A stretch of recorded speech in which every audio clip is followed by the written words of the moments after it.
As mentioned, my name is Stephanie Lampkin, and I'm an entrepreneur of a company called Blendoor, which is a recruiting technology that reduces unconscious bias in hiring by removing your name, photo, and age from your resume or profile. We were just featured on the cover of The Atlantic. You should check the article out, Why Silicon Valley is Horrible to Women. Thank you. So I'm very reluctant to use the term eliminate unconscious bias because inherently you can't eliminate bias. It is inherent to our DNA. In the beginning of human existence, bias was important for our survival, but now in modern day times, bias can create critical blind spots, most oftentimes in hiring and even in investing.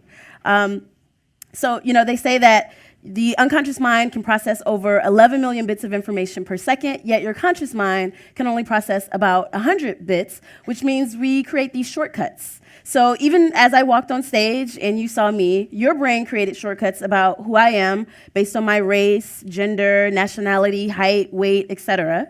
But you miss out key bits of information when you don't dig deeper, right? So oftentimes people ask me, oh, did you run track in high school? You look like a track star, right? Because that's what black girls do, we run track, right?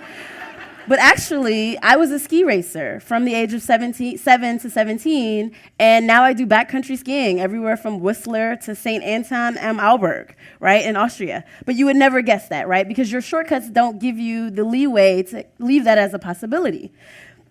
So that's sort of a fun fact that I use in icebreakers, et cetera. But the reality, my history is I started coding when I was 13, moved here to go to Stanford, got an engineering degree, spent 5 years at Microsoft, not this place, but in Charlotte, and then quit Microsoft to go to MIT. Got an MBA from MIT, and about 6 months later, interviewed for an analytical lead position at Google. Made it to the final rounds, and they said, sorry, you're not technical enough, but we'll hang on to your resume in case a more sales or marketing position opens up.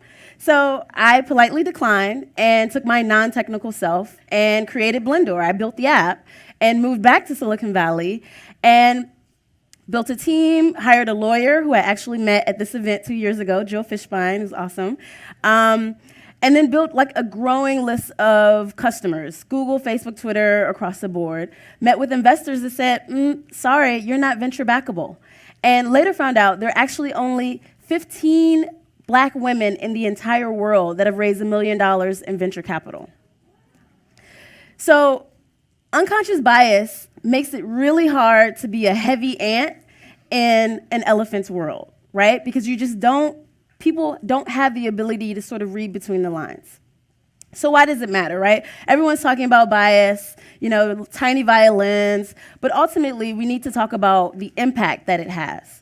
The biggest impact is creating an imbalance in meritocracy, right? So if we're unable to reward the best people, the best talent, and the best products and services, we're inhibiting our ability to capture the best opportunities and to innovate. And secondly, we create mirrorocracies, not meritocracies, as seen here in Silicon Valley the most, which is ironic because we describe this as the most meritocratic place in the country. But this wasn't always the face of computer technology, and it doesn't always have to be. So for example, in the spirit of March Madness, here's a picture of the UNC basketball team, UNC Chapel Hill basketball team, maybe a few years ago. This is a picture of the UNC Tar Heel basketball team 100 years ago. Now mind you, this is Michael Jordan's alma mater. If he had been born 100 years prior, he wouldn't have been able to even try out. Similarly, here's a med school graduation about 100 years ago. Here's a med school graduation a few years ago. So what happened? Was it unconscious bias training? Probably not. Was it blind applications? Maybe. Was it standardized testing? Probably. But these are all things that get people in the door. They do not, however, eliminate bias. What really happens is we need to recreate bias by catalyzing a wave of change that disproves preconceived notions about different people's capabilities. And in some cases, it can even completely reverse bias, as we've seen in basketball, right? Where now they create movies about how white men can't jump, even though they created basketball.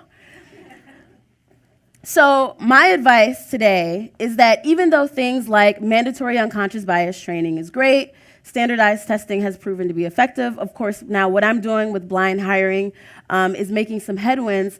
These ultimately alone will not be effective in how we transform bias. What really needs to happen is making people accountable for their misguided biases through transparency in data, which is also what we're doing with Blendoor, but also creating an environment that fosters inclusion and mentorship in a way that levels the playing field so that ants like me can succeed equally, as do the elephants. Thank you.